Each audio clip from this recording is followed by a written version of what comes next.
Hello, everybody. Welcome to Two Ends of the Scale, the podcast where two musicians talk about music. My name is Alan. And my name's Sam. Sam, would you like to introduce yourself and list your musical credentials? My name's Sam, and I'm a classically trained musician, playing mostly the organ, and I know absolutely nothing about popular music.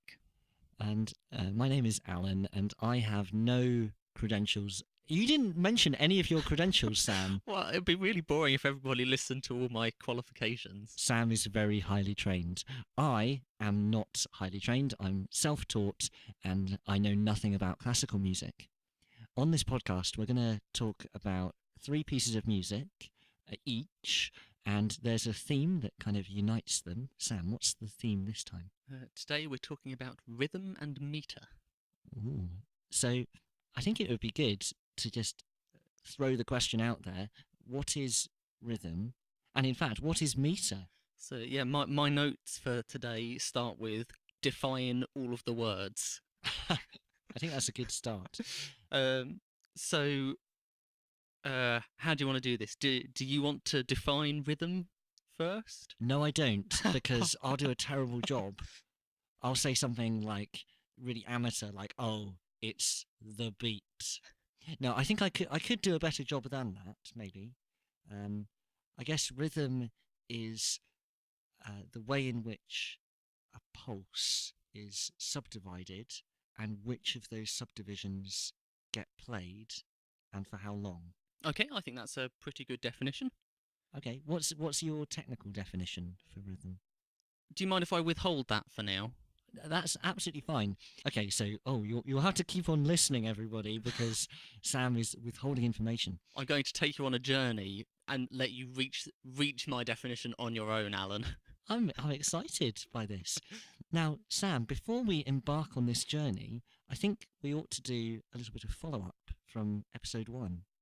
Yes. I just have to remember what we were talking about. Well, in episode 1, we talked about hearing it wrong, and I'm delighted to say that one of our listeners left a comment, which was another really good example of one of the phenomena that I was trying to explain.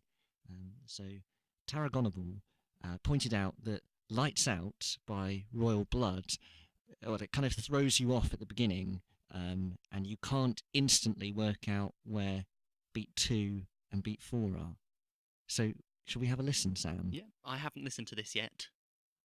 Oh, good. So when you hear it, I think you'll recognise very quickly why it happens, and maybe you can explain what's going on.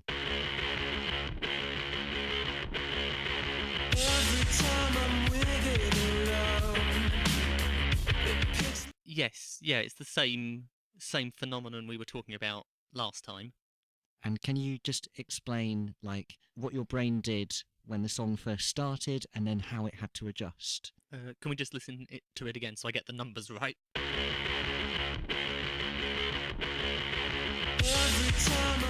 So it starts on beat 2, I think it was. How are you counting it? Maybe it starts on beat 4.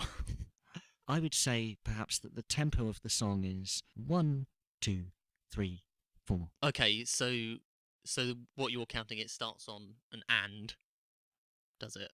I don't think it does, actually. I think it starts on the E. Oh, okay. As a drummer, drummers don't know anything about crotchets and quavers, and I don't even know what we don't know. And so when we break up a bar, we would count 1E and a 2E and a 3E and a 4E and a... Yes, yeah, you are right. It does start on an E.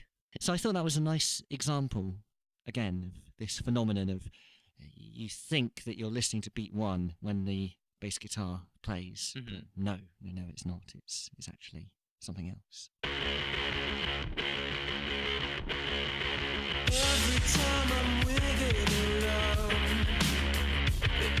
So if you, dear listener, think of a song that demonstrates one of the things we talk about, please do share it in the comments, and Sam will be able to track it down. Because as Sam has explained to me, he has got Spotify for academics. Can you just describe this service that you have access to? Okay, it's called the Naxos Music Library, and as Alan says, it's basically Spotify for academics. It's a record label that records lots of things for universities and other academic purposes. But they've got loads of other recordings on there as well. And hopefully, most of the recordings that I bring to you will be on there, and people will be able to find it. You can have a 15-minute free trial, and then when that ends, you can have another 15-minute free trial. So you should be able to listen to these examples. I think we might still have some definitions to follow up on. So we've got a definition for rhythm to work with for now. There are some other things that I want to define. I think perhaps we should define beat for anyone who's not has no idea what we're talking about in music at all. So do you want to give us a definition for beat, or I think you said pulse in your definition? Yeah, for rhythm? I was just hoping, Sam, that you would define that, because one of the things I find really difficult being self-taught is that quite a lot of these concepts are very innate to me. And when you try and explain something that's really basic, I think that's really difficult. Yes, yeah, I know exactly what you mean.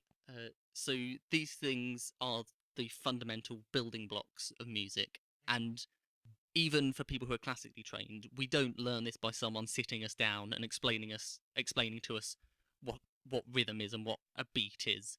We learn it by feeling it. We do. Oh, I've just thought of maybe something that will help. So, if you've ever tapped your foot whilst listening to a song, or if you've ever clapped your hands along with a song, it's very likely that you're tapping on the beat. Sam, how would you define the beat? Okay. Again, I'm trying to withhold my definitions for now. We'll get there. Can you explain to me from a more empirical standpoint, maybe? Oh, sure. Okay. What is a beat? A beat has to be an equal span of time. So, if you're tapping your foot along with a song, you have to be tapping your foot at a constant rate. 1, 2, 3, 4. Even if the melody of the song is doing something more complicated, the beat has to remain constant. Okay. And then the one other thing that we maybe need to define is meter. I don't mind taking this one. No, I'll give it a go. Okay. I think that meter is the number of beats in a bar. Yeah, so it's kind of an arrangement of the divisions of time into a kind of hierarchy. So you've got strong beats and weak beats. So, for example, if you're in 4/4, we're counting 1, 2, 3, 4, 1, 2, 3, 4. The strongest beat is 1. Yeah. 3 is also strong, but not as strong as 1. And then 2 and 4 are weak beats. Okay, right. So straight away, that's made me think of a question, and we haven't even played any music yet, except for the Royal Blood, of course. That's not me making some snarky remark about Royal Blood's music. I really like Royal Blood. Anyway, you've just described beats 1 and 3 as being strong, and 2 and 4 as being weak. But in pop and rock, the exact opposite is true. That you accent, so basically make louder, beats 2 and 4. 1, 2, 3, 4. 1, 2, 3, 4. So what are you talking about, Sam? That's true. I guess when I'm saying strong and weak beats, I don't necessarily mean louder and quieter. Maybe a good example would be to take a song. Let's say "O Little Town of Bethlehem." You can say that in 4/4. O little town of Bethlehem, how still we see thee lie. Okay. So the stress. So yeah, this is kind of the other definition of meter is the meter of text. So O Little Town of Bethlehem, the meter of that has weak, strong, weak, strong, weak, strong, weak, strong. And if you were to set it to a tune in 4/4, you would feel that come across. So you wouldn't set, so O Little Town of Bethlehem, you wouldn't set the first syllable of little on beat 2 or 4 probably. meter is kind of a sense of hierarchy of subdividing the time. So again, let's take our 4/4 example. If you were counting 1 and 2 and 3 and 4 and, the ands would be even weaker. Yes. And I mean, to take it back to your example of pop and rock, where you'll play the snare on beats 2 and 4, for example, that's only part of it. So, say on 1 and 3, you'd have the bass drum. Yes. And if you had chord changes, they would be like, if in a standard model, your chord changes would be on beats 1 and maybe beat 3. So this is a kind of expectation that gets set up, that you can then do the opposite. You can change chord before the beat on an and then it gives a kind of feeling of surprise because it's a weak beat. Yes. Okay. So are we ready to play some music now? Yes, we are. Except, of course, I've played Raw Blood, but as discussed previously, that is music. Right. So, Sam, who's going to go first? Shall I go first? Yeah, go on. Yeah, Okay. yeah, mix it up. So, Alan, tell me what you know about the waltz. It goes pa pa pa pa pa boom. Okay, yeah, that's a pretty good waltz. Thanks. I'm going to upload it to Naxos. So, do you want to just kind of describe what you were doing there as well? I was going pa pa. I know you say you have no musical training, but I know you have some musical vocabulary to talk about this. Okay, can I use numbers? Yes, you can use numbers. I was going 1, 2, 3, 1, 2, 3, 1, okay, 2, yeah. 3. So 3 beats in a bar. Yeah, I'm just going to play you some waltzes now. The first one is the waltz from Act 1 of Tchaikovsky's Sleeping Beauty. Here we go. Is this the one that goes? No, I don't know how it goes. Well, you might do. You've almost certainly heard it. Okay. How do you think it goes? I'm embarrassed, so I'm not going to try and sing how I think. We needn't put it in. I'm just curious if you do know which one it is. Well, no, I'm not going to. Okay. You have probably heard it before. Okay. In fact, I think it was used in the Disney Sleeping Beauty film. You see, that's why I didn't want to say, because I was going to say, is it the one that goes? Yeah, that's the one. Yeah, that's the one. You don't need to play it, Sam. I'm nailing it. But you only know part of it. Oh. Yeah. So the one they used in the film was just like a couple of phrases. From okay, a simplified version. Yeah. So I'm just going to press play anyway. Okay.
Do you have any comments?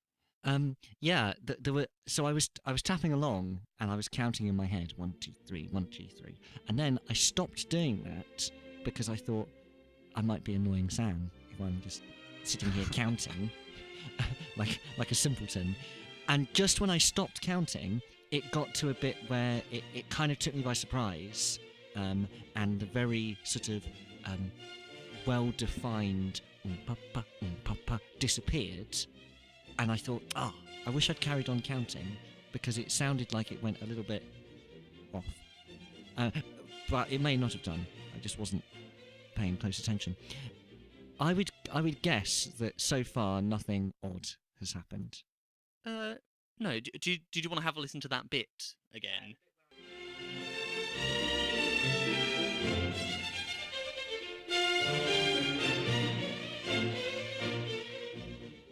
It's okay. It does maintain that 1 2 3 1 2 3. In the bit that goes.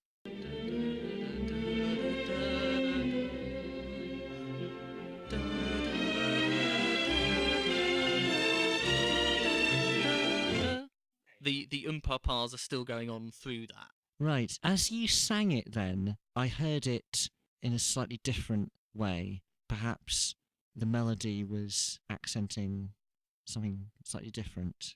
So, for that bit that you just sang, is the melody hitting beat 1, beat 3, and then beat 2? Yes. Nice. Do I get a point? Yes, you can get a point. Yes. Yeah, the strings are. It's basically the strings have a bar of 3/2 effectively. Yes. While the horns are still going on 2 bars of 3/4. Okay, so this is the first time that the phrase 3/4 has been mentioned, and you've also just thrown in 3/2. So could you explain what the number on the bottom means? Because I think the number on the top we're all happy with. Yes, yeah. Number on top is the number of beats in the bar. The bottom number is what kind of beat it is. So I'll try today to use the American names because you're more familiar with those. I am. And probably listeners are as well. So a bar of 3/4 means there are 3 quarter note beats in the bar. Yeah. And a bar of 3/2 means there are 3 half note beats in the bar. Not wishing to dumb it down even more, but for my benefit, I would think of 3/2. The notes are all quite long. Like a note of length 2 is actually twice as long as a note of length 4. Yes, yeah, because it's a half note and a quarter note. So a half note is twice as long as a quarter note. Okay, great. I have a feeling that that's not the end of it, though. Is there more to this waltz? Yes, there is. I thought I was doing quite well. So, yeah, I played you this one, and it's got something there's something else we haven't talked about. But it has got a nice example of a hemiola, which is the thing we've just talked about. So I wanted to play it to you anyway. Okay. So what's the other bit of this waltz? So I'm going to play you another example that's maybe slightly more exaggerated in this feature.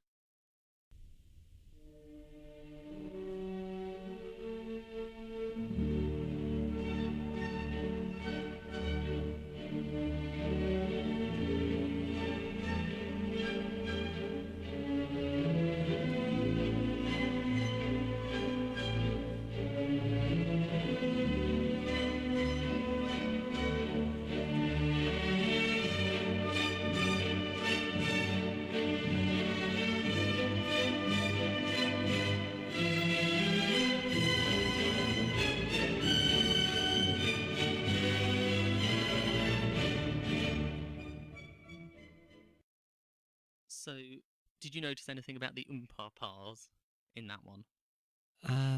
Anything about the pars? I mean, the tempo wasn't constant. So the proper par bit didn't start until quite late. Yes. I'll just put it. Yeah, I'll see if I can put it back after the introduction.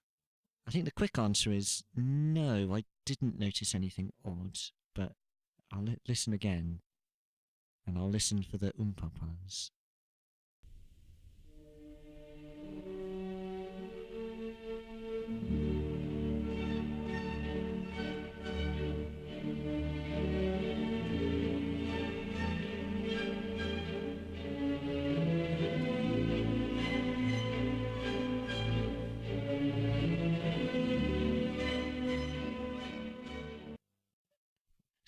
So your question is, do I notice anything odd about the pars? No, except that the tempo of the piece is just gradually getting faster and faster. Okay, how would you? I know you don't read music, but if you understand the principle of how a music is written down. Yeah. So how would you write that down? What, the umpam parts? Yeah. Just a low note, like boom, or boom, and then two higher notes after it. But It's in like terms of the boom, rhythm, boom, boom. In terms of the rhythm, well, Yeah.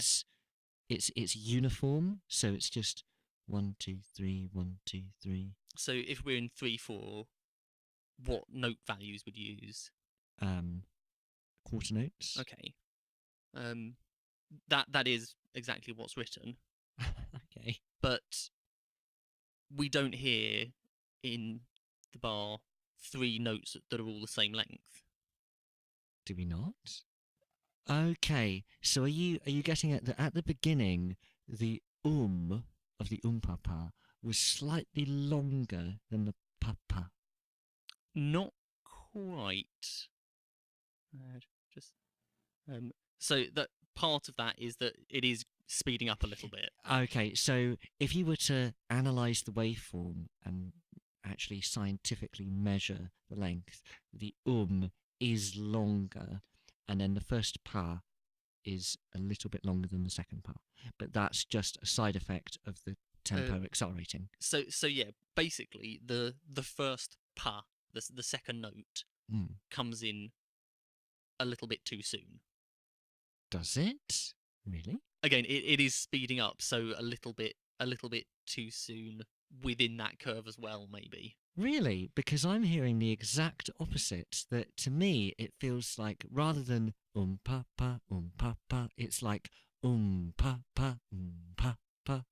Not that exaggerated, but to me it feels like the one is just slightly extended and the two is a little bit late. So, do you want to have one more listen? Yes, please.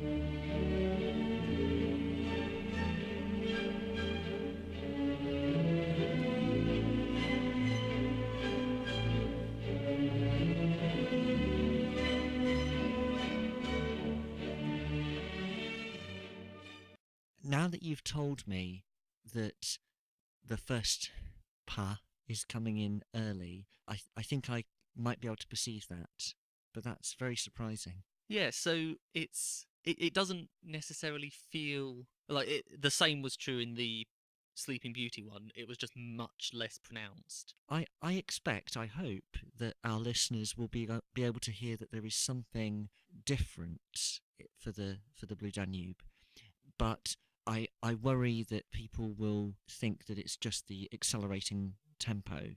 Yeah, so it's not maybe easy to hear. While they are, like, in theory, as you were saying, with a constant beat with regular divisions of time, it's not in reality regular divisions of time. Right. So the idea of a beat is maybe a bit more fluid than that.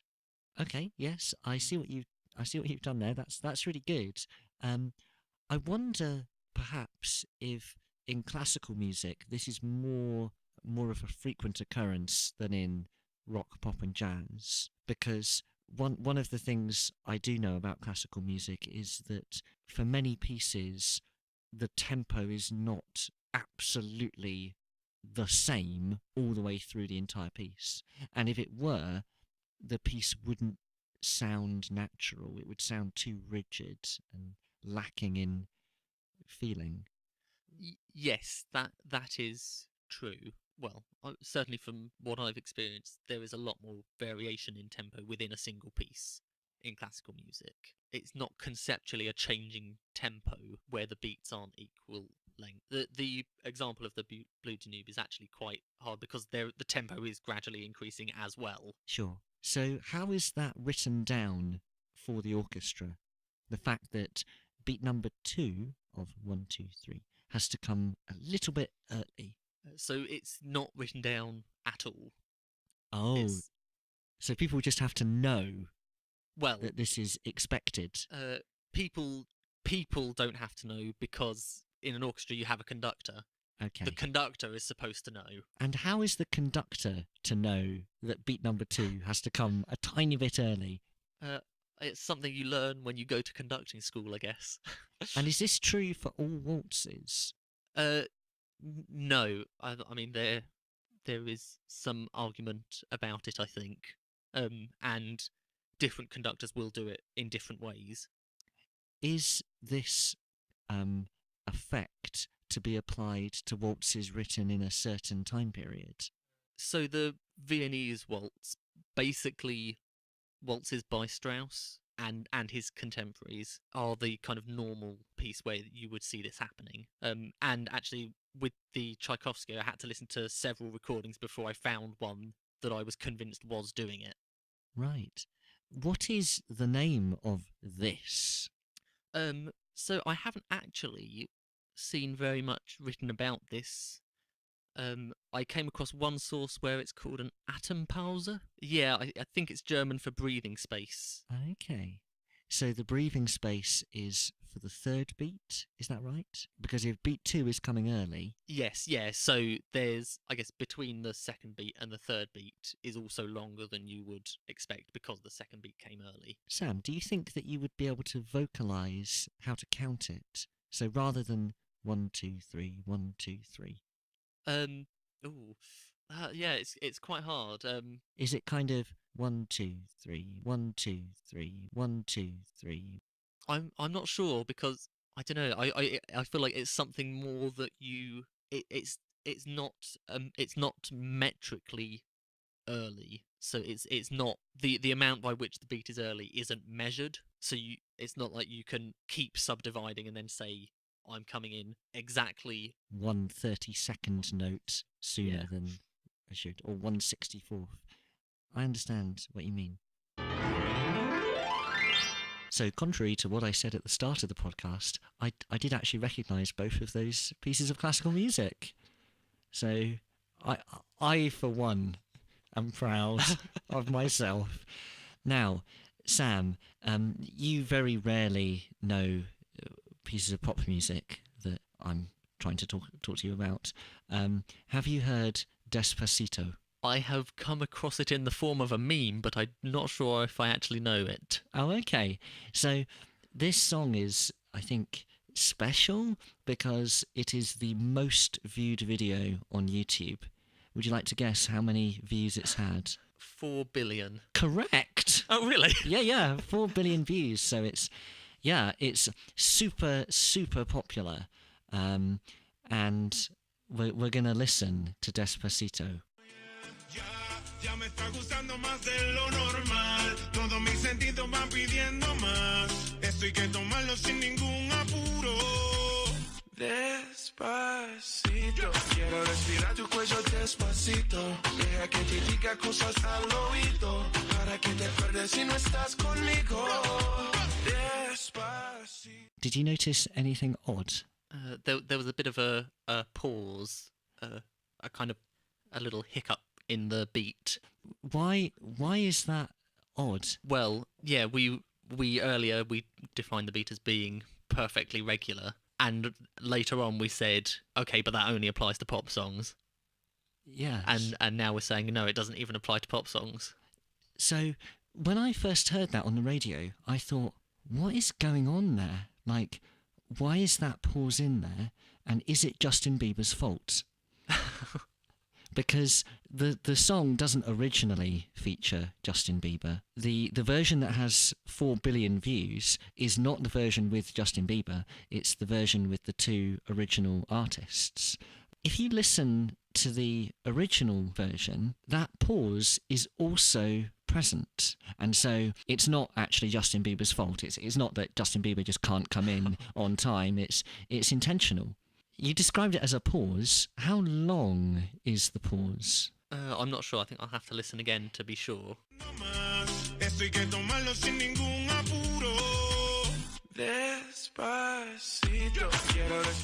So the pause is about an eighth note. an eighth note. That's pretty good, Sam. It's actually 3 16th notes followed by a quarter note and a quarter note. Oh, I meant the... Yeah, okay. So the actual disruption is only a 16th note. There's a disruption of 1 16th note, and so you could conceptualize it as being a bar of 3/4 just before the chorus that has had 1 16th note shaved off. Isn't that just silly? I don't know, because I don't feel that pause as being metrical. No, neither do I, actually. But if you count over it, as I did, because I was curious as to how long this pause is, you can count it, and it lines up.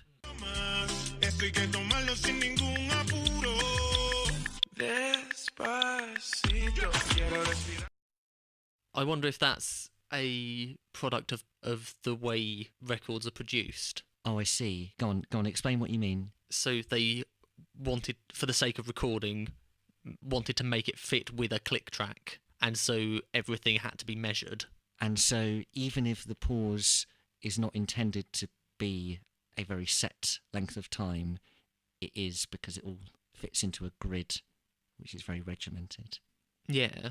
I think you're right that they wouldn't have thought, oh yeah, let's throw in a bar which is 2.75 beats long before the chorus starts, because that would just be bizarre. Yeah, so I imagine what happened is the songwriter played it and sang it, and then the producer in the recording process made it all fit on a grid. That does make sense. I thought it was very odd to have that in a pop song. What, in a way, could sound like a mistake. Maybe it's part of the appeal that it maybe subverts your expectation. It does.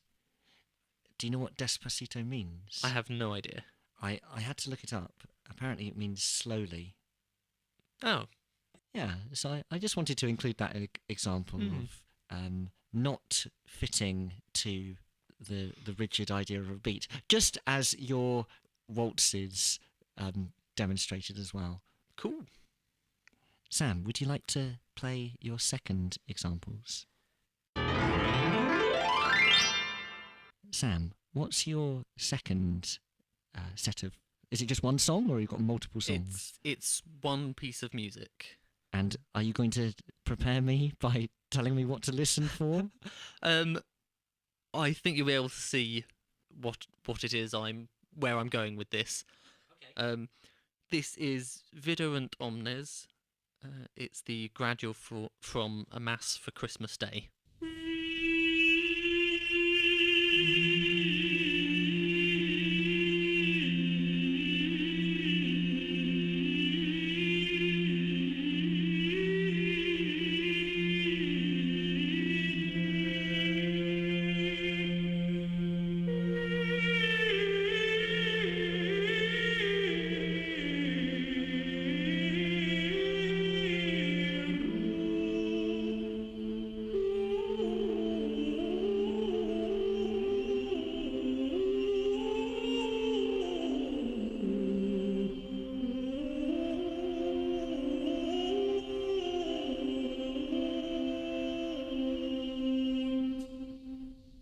Okay, so before you played that to me, you said that I would know what you were driving at, and I'd recognise what the point is. So I think your point there is there is no easily discernible pulse in that piece of music, and I was trying to tap a regular beat to it, but it would just often it would last for maybe 2 seconds, and then I'd be tapping at the wrong tempo. Yeah, so the rhythm is almost completely unmeasured in the second voice. Apart from, there are sections that are metrical in some kind of triple time. Okay, some kind of triple time. So it's not exactly 6/8, for example, because it doesn't have whole numbers of bars and the emphasis isn't right.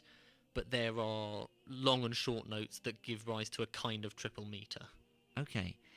How is this written down?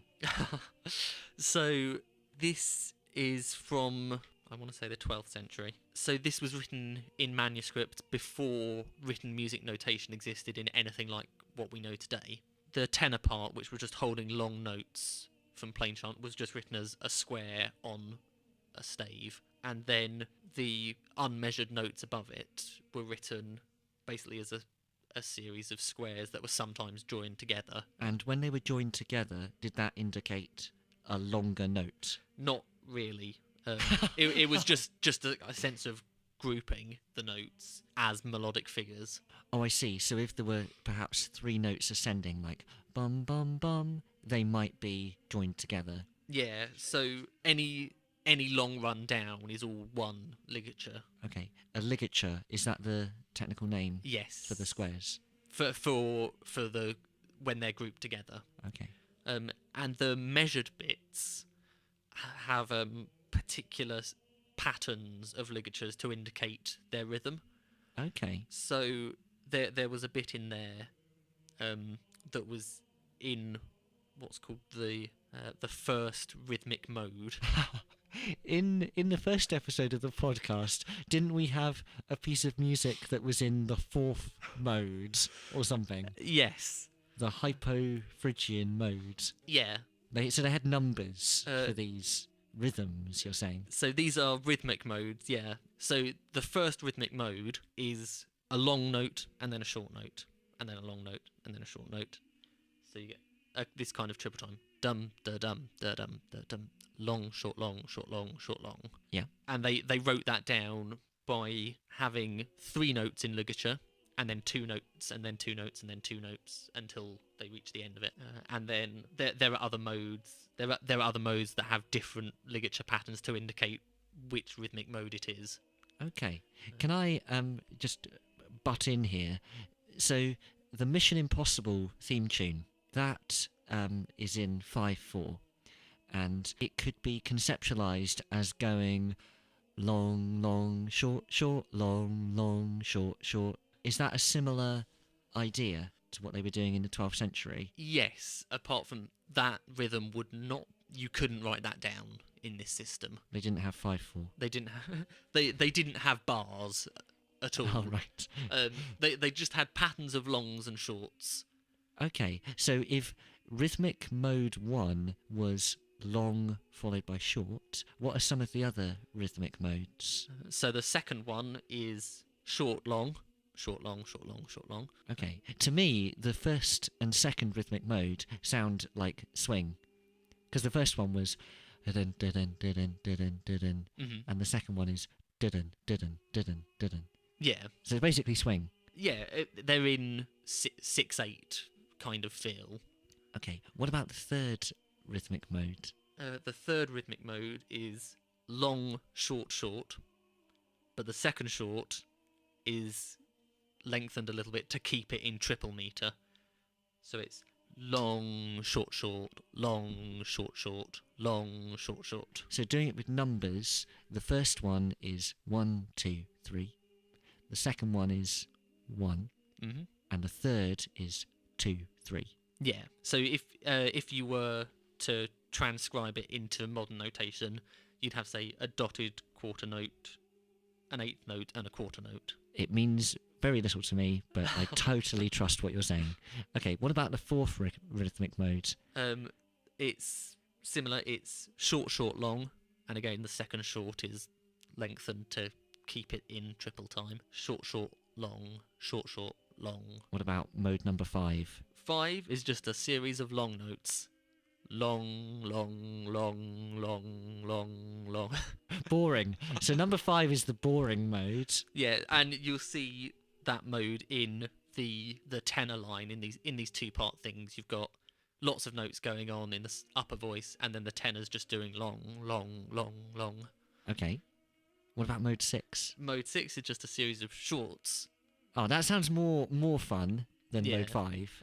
And because of how it works with all the other modes, it's still got a feeling of triple time. So it's short, short, short, short, short, short, short, short, short, short, short, short.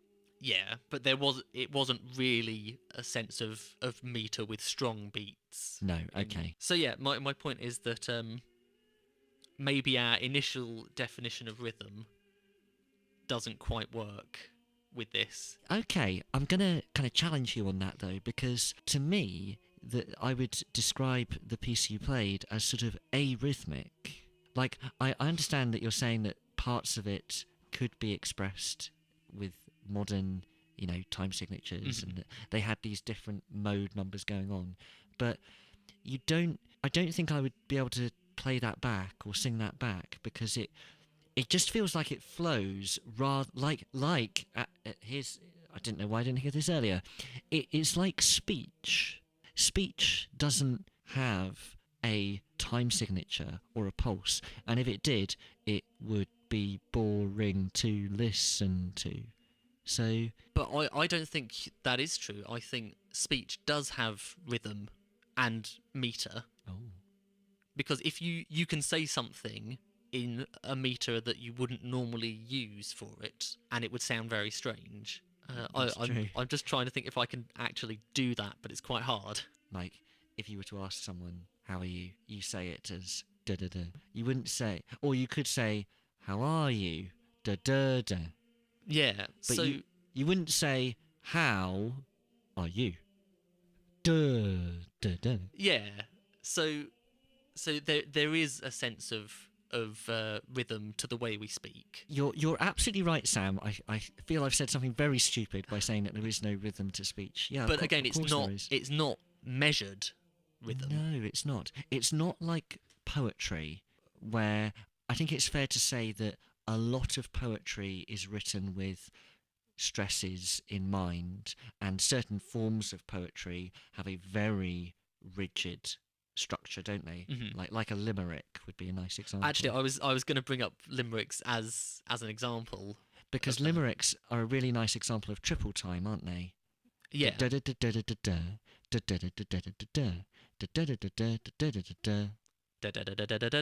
So while it's not measured like it can be to some extent in poetry, there is rhythm to the way we speak.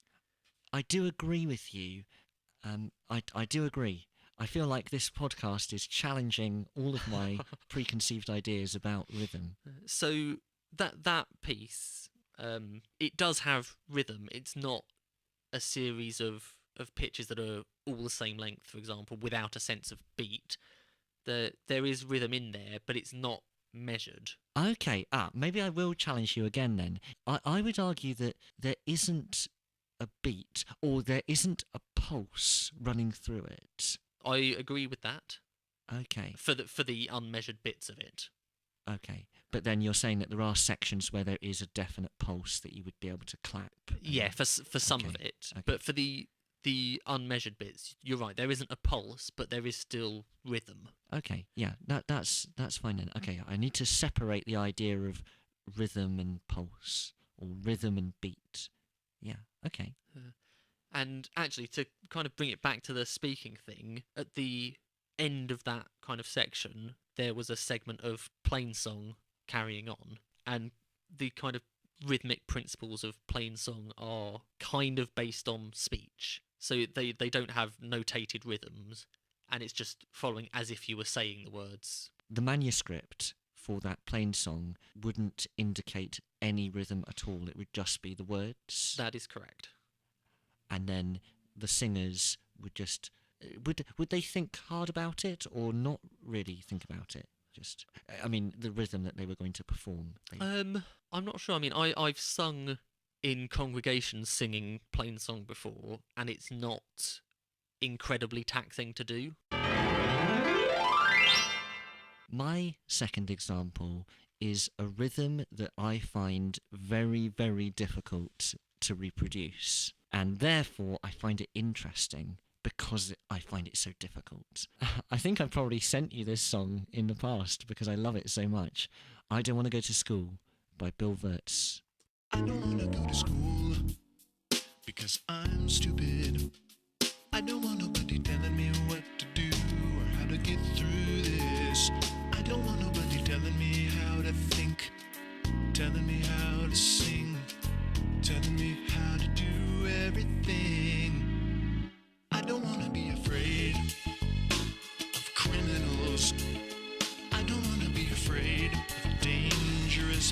politicians. I don't want to be afraid of you. Okay. So, Sam, in that song, do you recognise the bit that I find difficult to play? I think so. Did he stick a bar of 2 in there? No. Hold on, let me find it again. Dangerous politicians. I don't want to be afraid of you. That is exactly the bit. That's the bit. That was from 27 seconds there. If you want to find this song on YouTube, I Don't Want to Go to School by Bill Wurtz, and if you start the song at 27 seconds, or rather just pay close attention at 27 seconds, and the lyric that I'm going to interrogate Sam about is, I don't want to be afraid of you or of me. Particularly, I don't want to be afraid of you. So Sam, why do I find that so difficult to play or sing? I'm just going to have another listen. Hold on. I don't want to be afraid of dangerous politicians. I don't want to be afraid of you. Is it a bar? He adds a bar of 3 instead of a bar of 4? No, I don't think so. Hold on. Let me just count it. Yeah, do count it. I think I need to go for a bit more of a run up. 1, 2, 3, 4. 1, 2, 3, 4. 1, 2. Oh, okay, yeah. So Sam, just explain what you thought was going on, and then tell us why you're wrong. So I thought initially there was a bar of 2 there, because I ended up. Okay, when you say bar of 2, explain what you mean. So I thought it was in 4 beats in a bar, but there was 1 bar with 2. Okay. Before it carried on. But I think what actually happened is he just started that I don't want to be afraid on a different beat of the bar. Yes, and I agree with you that he's starting that particular phrase very early. So the word you falls on beat 1 of a bar. I don't want to be afraid of you. That's a strong beat. But even knowing that, I still find it really difficult to come in at the right time. Why do you think that would be? I think he's just set up a pattern of where this I don't want to phrase starts and is then breaking it. Let me just play again and sing along. I don't want to be afraid of dangerous politicians. I don't want to be afraid of you. You came in late. Yeah, I did. Yeah, it's really, really difficult. Yeah. I do agree with you, Sam, that throughout the song up to that point, he has set up a particular pattern of when these lines start. And they all start before beat 1. They're like, I don't want to be afraid, and the word or the syllable "afraid" is on beat 1, for example. But yeah, for this one, he starts so early because he's got so many words that he needs to fit in before the word "you," and it's just getting it at the right time. Do you want to have one more go at trying to sing it?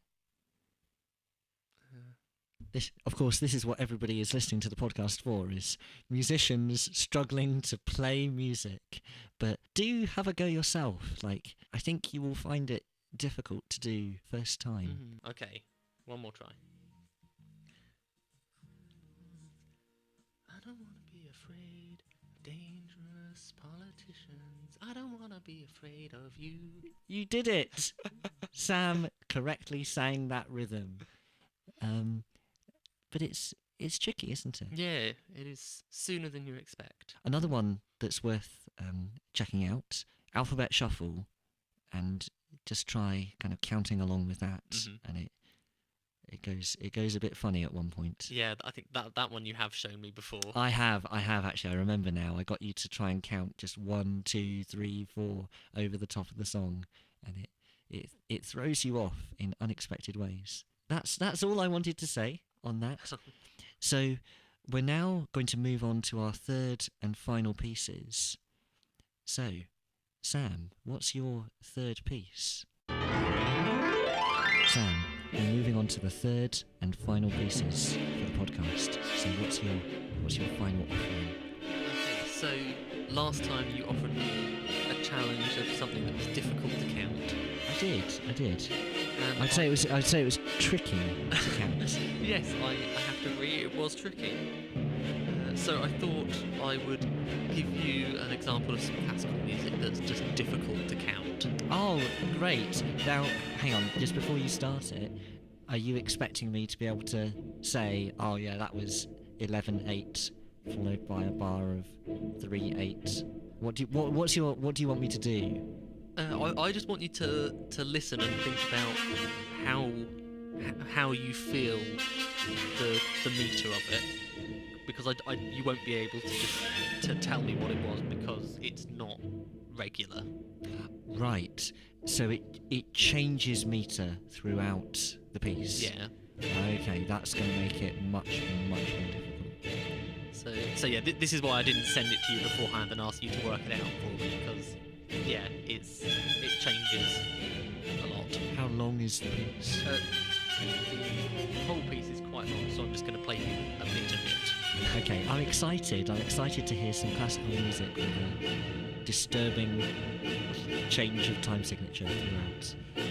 So this is the Sacrificial Dance from Stravinsky's Rite of Spring. Oh, hang on. I've listened to this.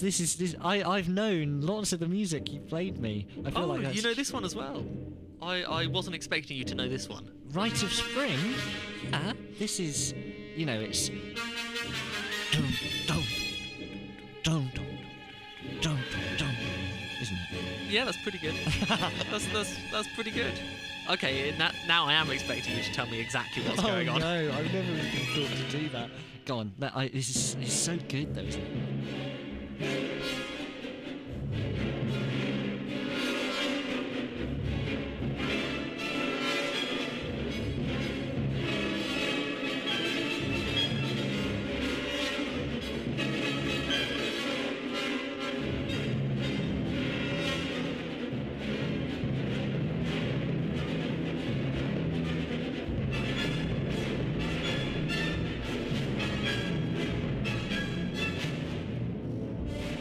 Scary. Yeah. Is it? Although, it does also make me think of dinosaurs from Fantasia. Disney's Fantasia. I haven't known. This is probably why I know that it's music. Like Dinosaurs.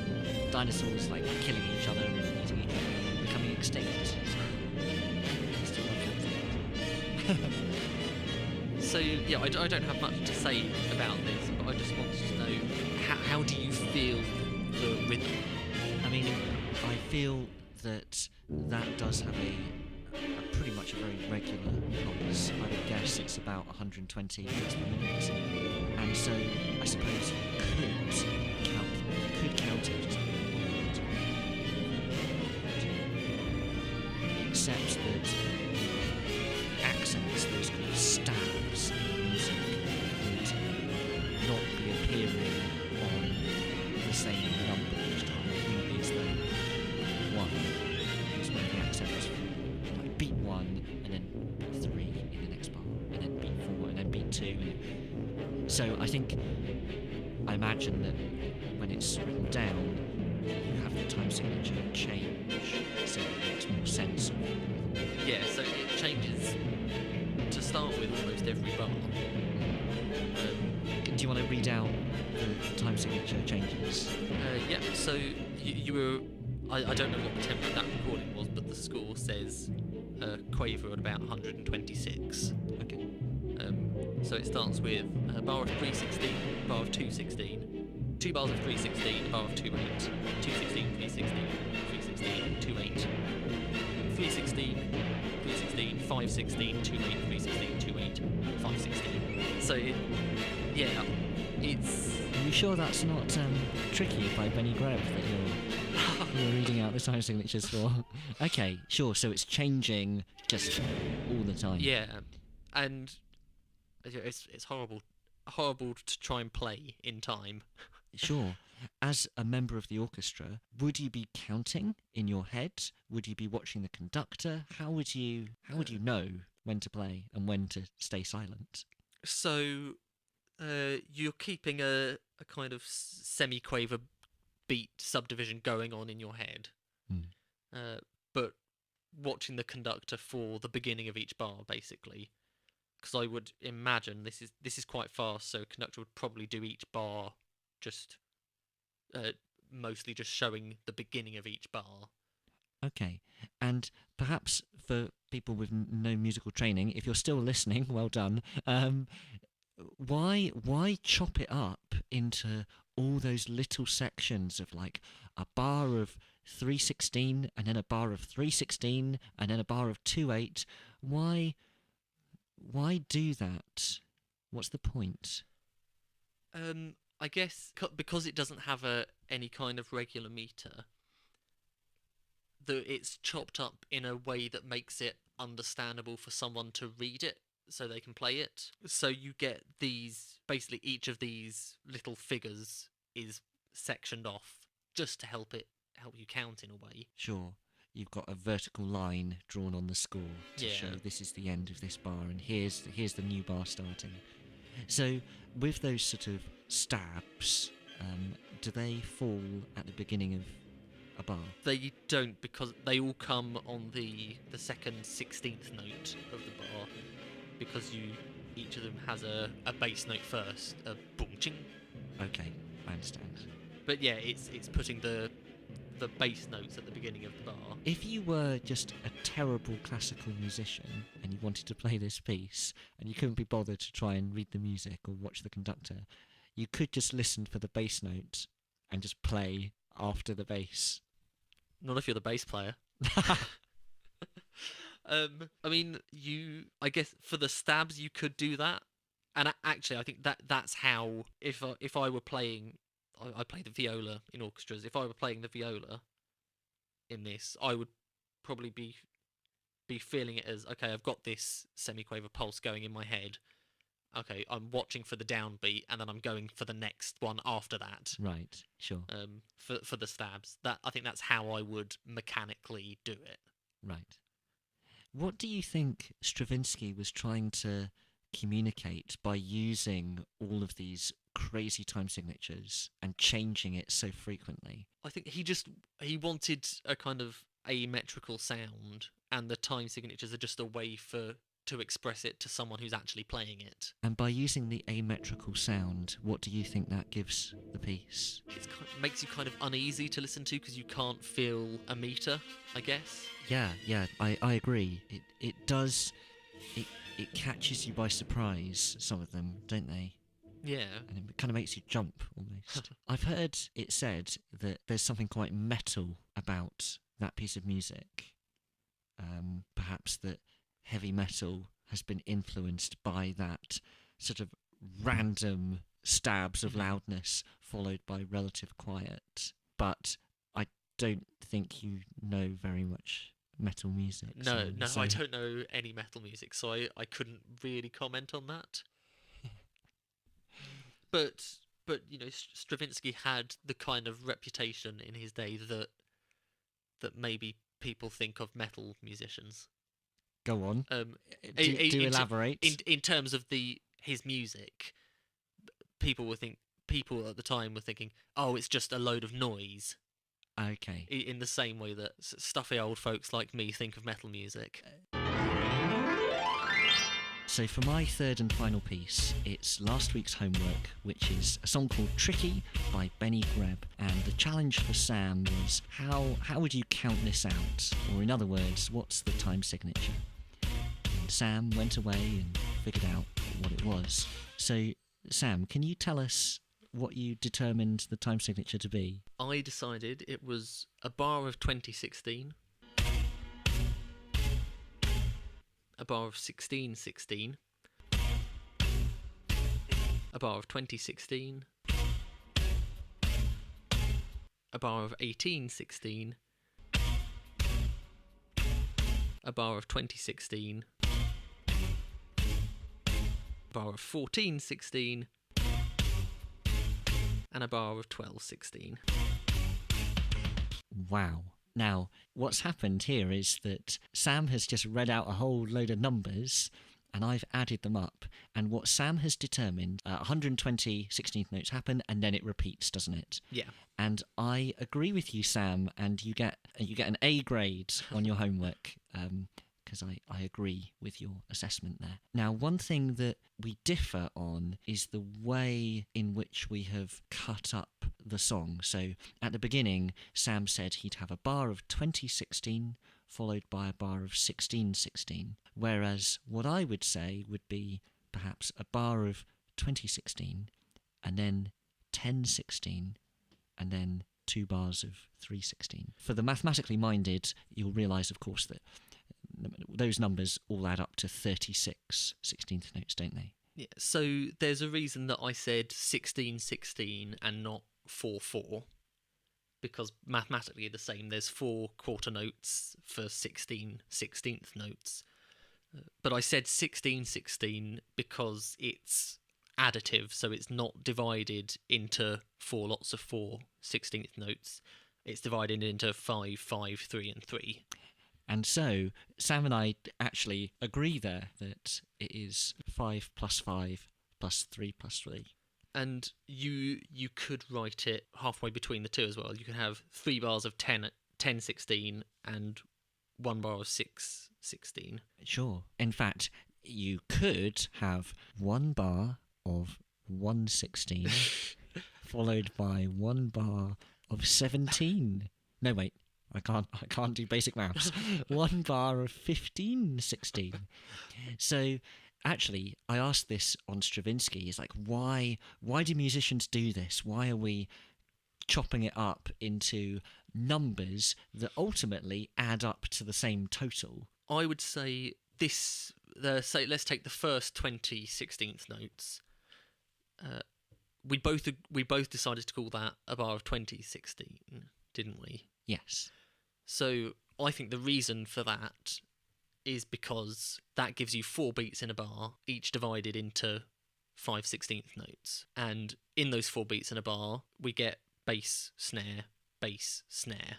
I'm not... Because once I'd written down this whole thing, I thought, right, where am I going to draw these bar lines? Yeah. And I thought, okay, maybe that would be a good way to do it. Bass, snare.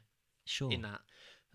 But I can't follow everything he's doing in the drums, so I struggled with that. What you do, the way I did end up doing it, you get this kind of sequence of 4 chords, Yes. and then each of my bars has the 4 stabs in it. Absolutely, I see what you're saying there. I think that's really good. I think the reason that I have drawn my bar lines, or chopped it up differently, is to help locate where the accents are. Mm-hmm. So rather than think about the harmony, as I think you're doing by thinking, let's have 4 chords in every bar, I'm thinking, when do I do the accents? And in my way of chopping it up, the accent always lands on the first beat in a bar. So are you saying the accent goes 1, you get 20 16th notes and you accent 1, then you get 10 where you accent 1, and then 3 where you accent 1, and 3 where you accent 1? What I'm saying is that there are 6 bars of 5/16 where beat 1 of all of those bars is accented. Okay, so you're counting it as 5/16. I am, yeah. So in Drummerland, if you're counting in 4/4 and you want to do 16th notes, you count 1 E and 2 E and 3 E and 4 E and. If you're counting triplets, you might count 1 and 2 and 3 and 4 and. And if you're counting quintuplets, which is what we have in this song, there are various ways of doing it, but one way is to count 1 tiki-taka, 2 tiki-taka, 3 tiki-taka, 4 tiki-taka. So in this Benny Greb song, it goes 1 tiki-taka, 2 tiki-taka, 3 tiki-taka, 4 tiki-taka, 5 tiki-taka, 6 tiki-taka, 1 and 2 and then you're on to the B section. So when you're counting the numbers that you're saying there, yeah, to you that's the number of bars that you're counting. Yeah, the number is where the accent goes, and yes, I suppose it is also when a new bar starts. So right on the end of this sort of first section of the song, you've got 2 very short bars of 3/16, 1 and 2 and. Mm-hmm. the one is accented and the two. Okay, so in the way I've transcribed it, I've got kind of like I'm one like structural level up of that, and if I'm counting the beats in a bar 1, 2, 3, 4. I would go 1 tiki taka, 2 tiki taka, 3 tiki taka, 4 tiki taka, 1 tiki taka, 2 tiki taka, 3 and a 4 and a. Oh, sure. Yes, I do agree with you actually. And what I wrote down actually was 2016, and then 10/16 followed by 6/16.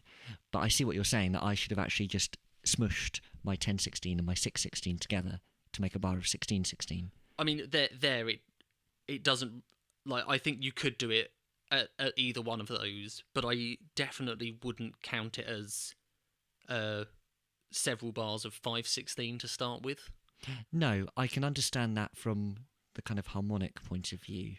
But I think in the beginning of the song, all you get are stabs. Once the tune comes in, the drums are doing something a bit different, and I think it doesn't feel like bars of 5 because of where he's playing the bass and the snare. Whereas where you're saying a bar of 6, I can completely agree with that, because you get the bass on then what is beats 1 and 2 of that bar. Mm-hmm. So yeah, either way for that works. We agree about the time signature. We're just fighting over how to add up the numbers in the most logical way. I think, Sam, having had you explain it to me, I can see that your way is actually superior, because it maintains this kind of rule that there ought to be four of these stabs in a bar. I mean, I guess it goes back to what we were saying about meter at the beginning, of being kind of a hierarchy, and you've got these various levels. So on the like top level, you start with a bar of 4, and then you can break that down into 2 lots of 10, and each of those down into 5. Mm-hmm. And it's kind of arbitrary which one we choose to do it at to make sense of it. Thank you very much, Sam, for your sort of expertise on that. What I'd now like to find out is how you managed to figure out the time signature. Okay, so on my first listen through, kind of like a casual listen through, my instinct was that it was going 1 and a 2 and a 3 and a 4 and a 1 and a 2 and a 1, 2, 3, 4. Sure, that's so interesting, Sam, because that was also my instinct.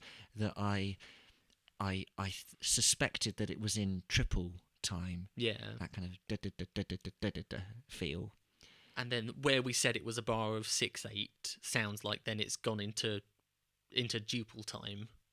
So you were in groups of 3, and then you've got 2 lots of 2.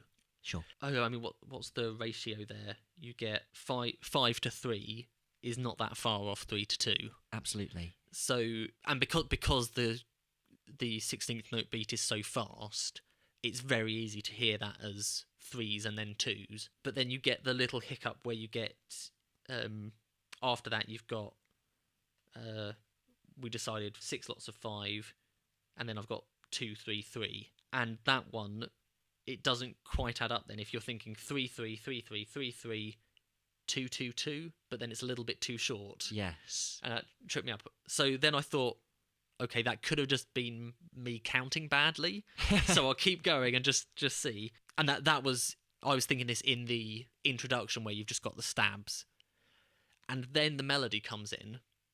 Yeah. And you get rest, C, D, E flat. That when the melody starts, it still sounds kind of triple, because you get a rest on beat 1. And then it goes up and peaks on the 4th note, which would be the start of a second group of 3. Yes. So that, to my ear, it sounded like, okay, so we are in 3 then. So that kind of reinforced that for me for a little bit. Sure. So you were sort of figuring it all out, but you were on completely the wrong track. Yeah. For how long did you pursue this sort of initial impression that it was in triple time? So again, when it got back to that little hiccup, But then I thought, okay, that's definitely not right. And of course, once the melody comes in, it's doing the subdivision for you some of the time when it's playing 16th notes. So then it showed me that it wasn't 3-2, and I could count that. But it was just really fast, so it was hard to count it. So how long do you think it took you to figure out the time I think signature? all in all, it took me about 40 minutes to do the whole transcription. You did that much faster than I did. It took me longer than 40 minutes. I think it had never properly occurred to me that the melody might be able to help. I too thought it was in triple time, but then I recognised, as you said, that there was a hiccup in that didn't fit properly, and so I thought, this actually sounds like quintuplets, because I think quintuplets are very unusual in Western music, it's fair to say, but because I find it an interesting concept, I've listened to a few songs that have quintuplets, and I know that it sounds like a slightly dragged triple time. I can't think of any better way to explain it. And so once I had that in my head, I was then able to figure out the first section of the song and the second section of the song relatively quickly. But it was the third section of the song that just...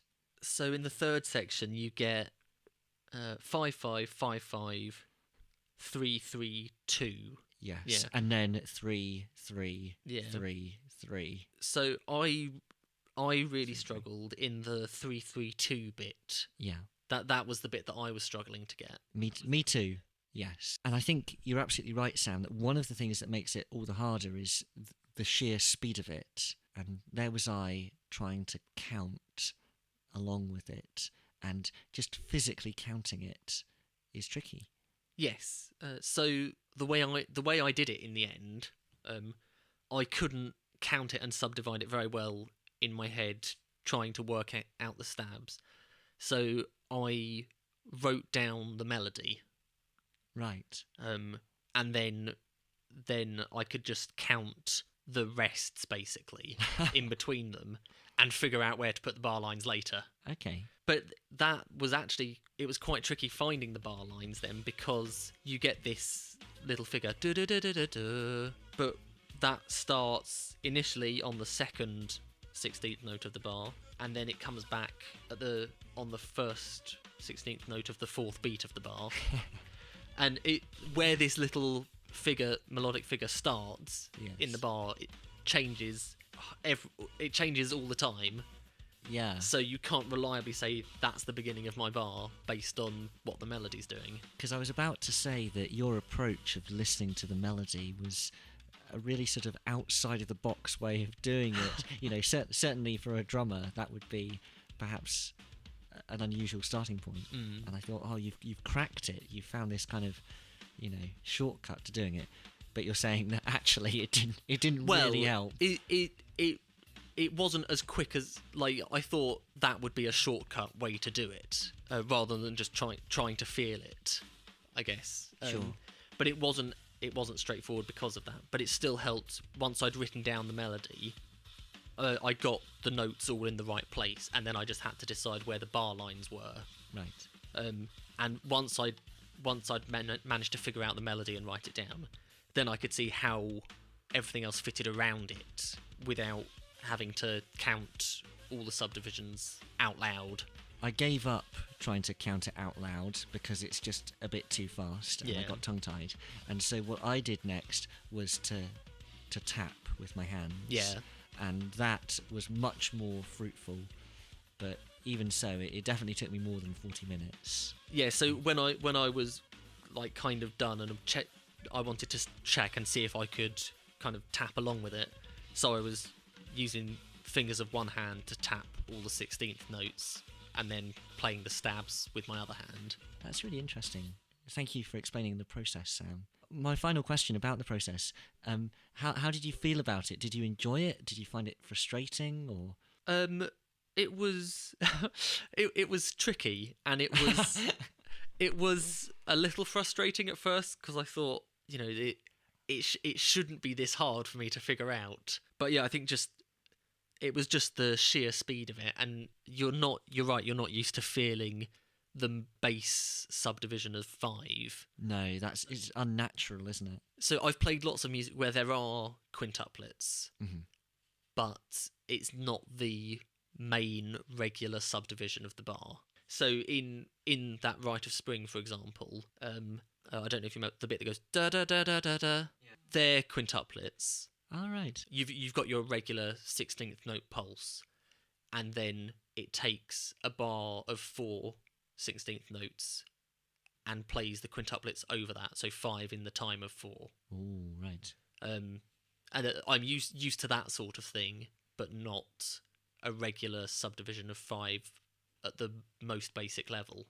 I imagine with that phrase in the Rite of Spring that you just sang, you could almost kind of fudge that. Like, it wouldn't matter if you didn't play 5 perfectly even time span notes in the space of 4 perfectly evenly spaced. Do you see what I'm saying?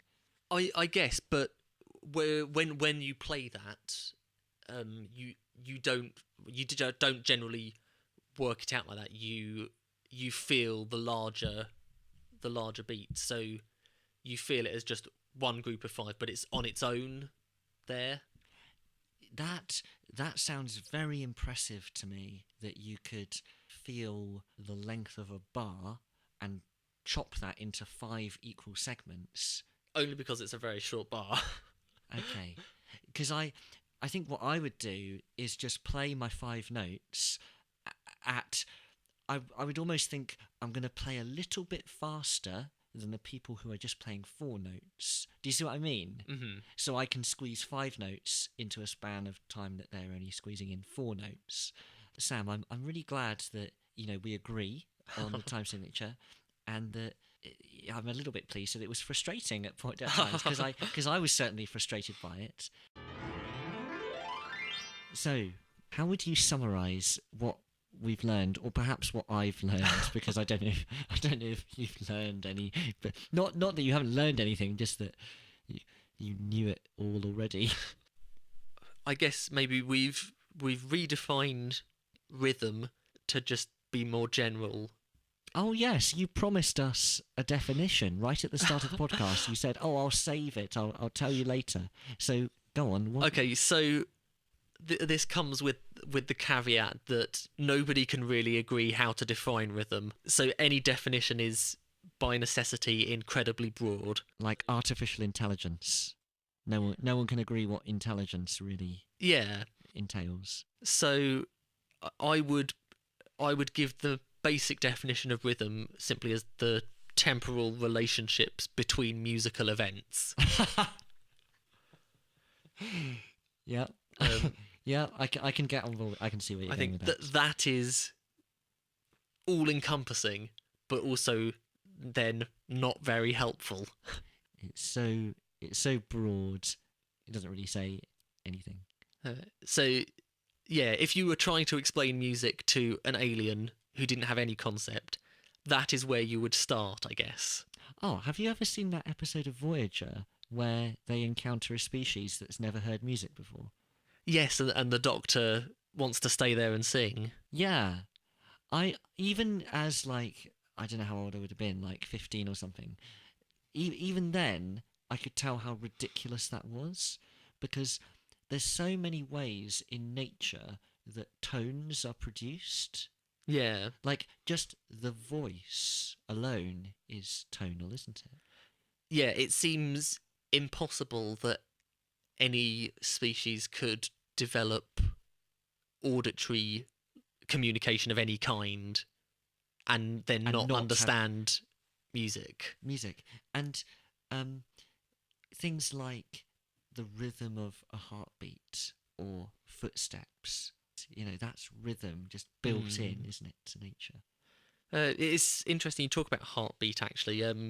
Before the invention of devices that could accurately measure time, like theoretical treatises would base their explanations of tactus, like the idea of a pulse, on things like the heartbeat. Oh, yes, that is interesting. And actually, when you're studying music as a classical musician, you have to learn all these Italian words for performance directions, like allegro, and presto. There is and there's one which is andante, which means at a walking pace. When you say there's one that means at a walking pace, that implies that the others aren't to do with physical activities. Not that I know of. I don't actually speak Italian, so. But there are no others that I know of that are based on anything like that. Because you can go online and search for running playlists, and people will have gone through pop songs and worked out how many BPM they are, and then there'll be a playlist of, here's all the songs at 162 BPM or whatever, and then you listen on your iPod and you run round the park at 162 BPM. And on that note, it's goodbye from me. Alan, you can't keep saying that. I can't respond in any meaningful way except to say, and it's goodbye from him. So we need to think of a better sign-off. Oh, is there any homework, Sam? Oh, yeah, what are we talking about next time? Oh, yeah, that's a good idea, actually. Tease the next episode. So this episode, I hope you gathered, is about rhythm. Next time, polyrhythm. Polyrhythm. Can I extend it to also include isorhythm and other words of Greek origin? I don't know what those are, but yes, you can, because that sounds interesting. Oh, I've thought of some homework, Sam.